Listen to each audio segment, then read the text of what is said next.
göklerde parlıyor. Vatan vatan senin aşkın yatıyor. Mustafa Kemal'in yolunda gidiyor. Ne mutlu Türk'üm diyerek coşuyor. Kanla yazılmış bir destan bu. İki çapulcu göz dikmiş olur mu? Yürüyün bre köpek soylar sizi. İt gibi sıraya dizdik leşleri. Medet dilemeyin vatan hainleri. Yolunda ölürüm bayrağım inmez. Şehit analarının gözyaşı dinmez. Namusum vatan bu hiç değişmez. Atalarımın kazandığı bu toprak yeni yetme hainlere verilmez. Bunu iyi bilin, şehitler ölmez. Gözyaşı değil kanlarla doldu. Mehmet'im üzülme hesap soruldu. Sen rahat uyu bayrak göklerde. Ne mutlu Türk'üm var dillerde. Ne mutlu Türk'üm var dillerde. Başları şarlatan adı PKK.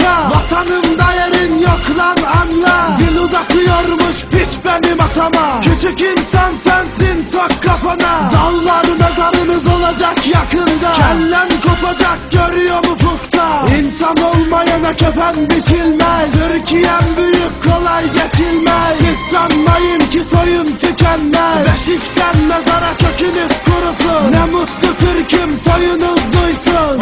Siz bela 2011 yeah.